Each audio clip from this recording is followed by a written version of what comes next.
There was a king who had 12 beautiful daughters. They slept in 12 beds all in one room, and when they went to bed, the doors were shut and locked up. But every morning their shoes were found to be quite worn through, as if they had been danced in all night, and yet nobody could find out how it happened, or where they had been.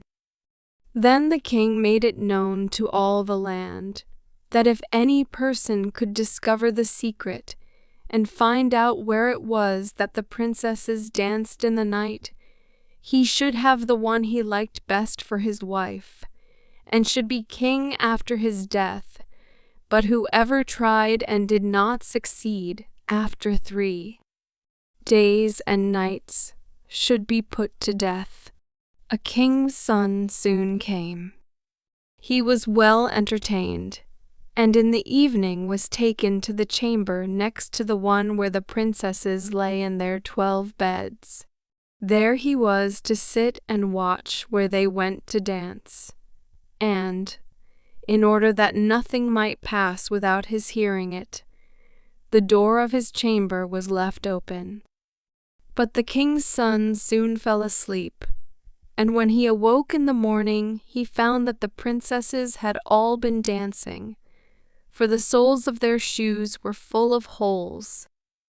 The same thing happened the 2nd and 3rd night, so the king ordered his head to be cut off. After him came several others, but they had all the same luck, and all lost their lives in the same manner. Now it chanced that an old soldier who had been wounded in battle and could fight no longer passed through the country where this king reigned, and as he was traveling through a wood, he met an old woman who asked him where he was going. "I hardly know where I am going or what I had better do," said the soldier, "but I think I should like very well to find out where it is that the princesses dance, and then in time I might be a king." "Well," said the old dame, "that is no very hard task, only take care not to drink any of the wine which one of the princesses will bring to you in the evening, and as soon as she leaves you pretend to be fast asleep." Then she gave him a cloak and said, "As soon as you put that on, you will become invisible, and you will then be able to follow the princesses wherever they go." When the soldier heard all this good counsel, he determined to try his luck. So he went to the king and said he was willing to undertake the task. He was as well received as the others had been, and the king ordered fine royal robes to be given him. And when the evening came, he was led to the outer chamber. Just as he was going to lie down, the eldest of the princesses brought him a cup of wine, but the soldier threw it all away secretly, taking care not to drink a drop.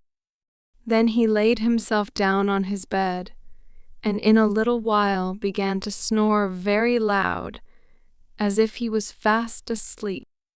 When the 12 princesses heard this, they laughed heartily.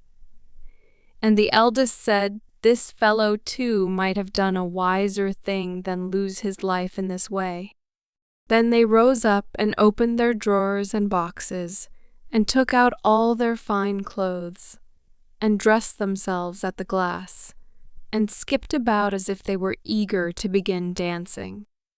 But the youngest said, "I don't know how it is. While you are so happy, I feel very uneasy. I am sure some mischance will befall us."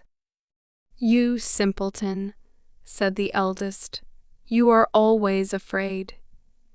Have you forgotten how many kings' sons have already watched in vain?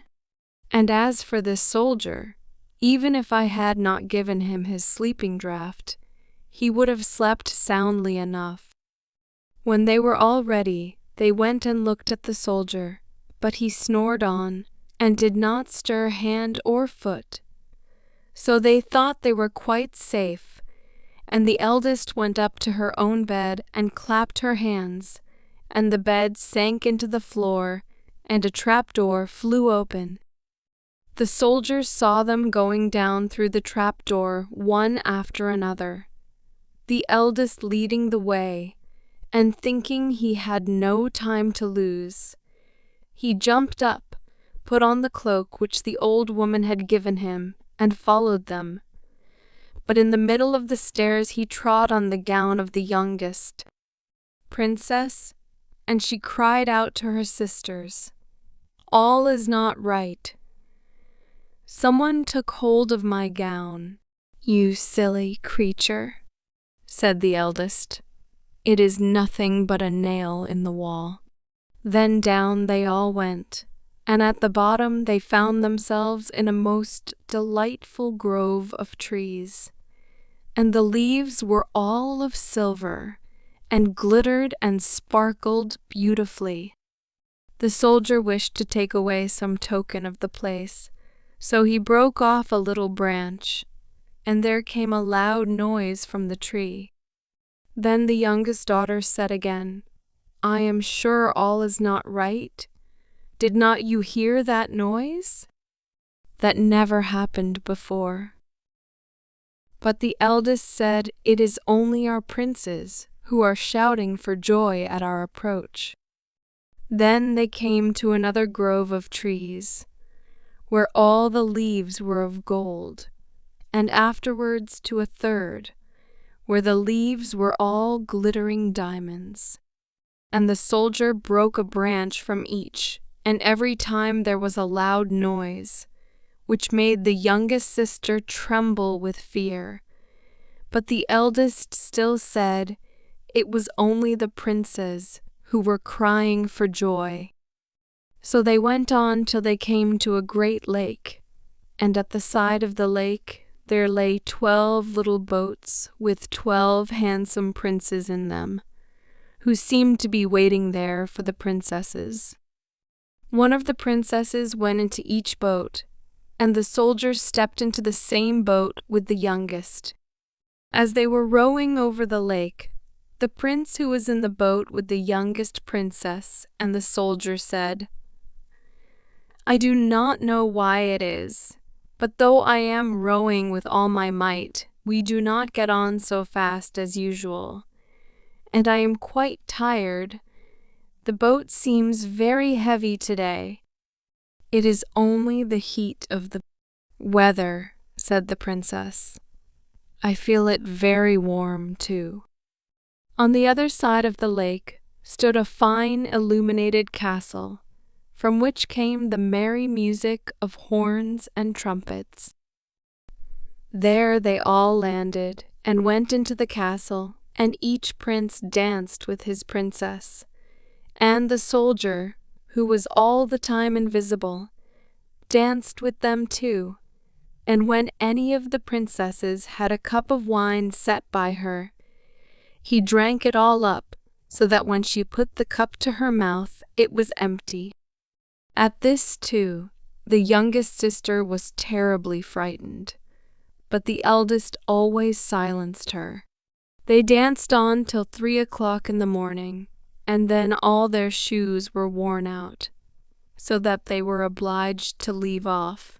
The princes rowed them back again over the lake, but this time the soldier placed himself in the boat with the eldest princess, and on the opposite shore they took leave of each other, the princesses promising to come again the next night.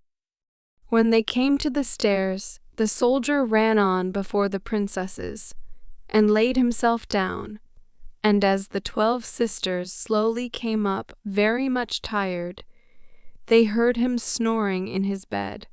So they said, "Now all is quite safe."